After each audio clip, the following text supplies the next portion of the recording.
Hello, welcome to the channel. Don't forget to like and subscribe. Today we are going to talk about emergency fund, insurance or investment. Which is more important first? The COVID-19 pandemic, which has been going on since 2020, has so far shown no sign of ending. The worst pandemic since the last 100 years has dragged the global economy to the brink of recession. Millions of people have lost their income due to waves of layoffs or forced unpaid leave. If there are valuable lessons that the COVID-19 pandemic has taught regarding personal finance, is that this is the right time to get back to the basic or financial management. One of them is when we already have an income, which one should be more important between the following three equally important things? Emergency fund, insurance or investment. Number 1. Emergency fund is the main foundation like a car. An emergency fund is a shock breaker or shock absorber that comes at any time unexpectedly. Like a shock breaker, an emergency fund will be the first temper for personal finance from sudden shock.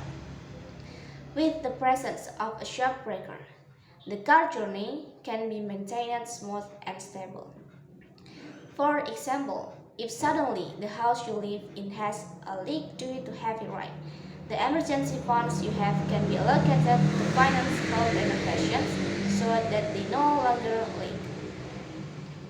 Likewise, when you are forced to face an unpaid leave decision from the company you work for as the pressure of the pandemic weighs on your office finance, a sudden loss of income is a major shock to one's finance. At the same time, routine and mandatory household expenses are unavoidable.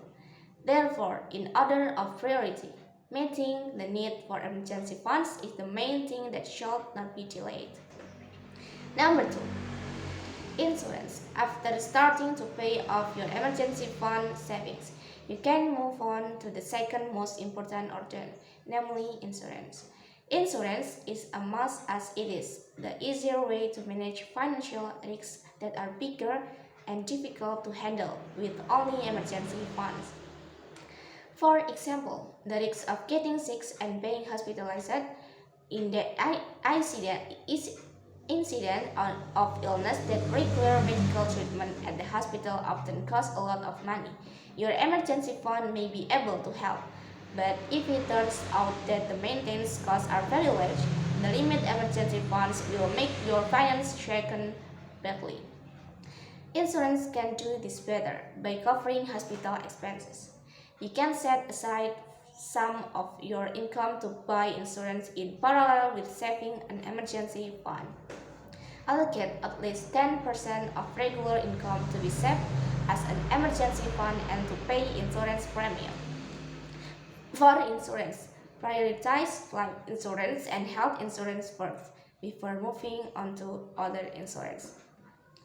Number 3. Investment. Investment means placing a number of funds in a certain instrument that has the potential to grow above the inflation rate.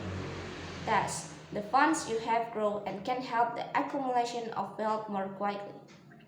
After you have fulfilled your emergency fund and insurance, then you can look at investing.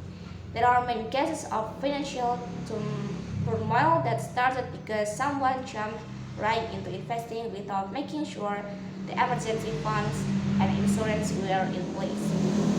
This is a fundamental point that cannot be ignored. Don't you ever invest directly without first making sure the two main posts, namely emergency funds and insurance. No need to worry about losses due to late starting investment, opportunity loss.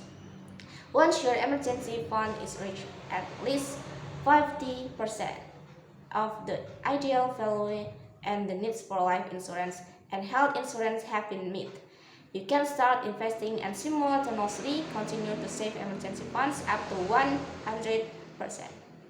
Decide on investment with the right strategy. Avoid investing just because of money, but to support the achievement of specific financial goals For example, for the preparation of children's education funds, preparation of pension funds, the need for funds to build houses, and so on.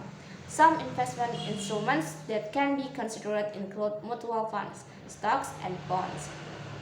Adjust the selection of investment instruments based on the time horizon or target time for using funds and your risk profile.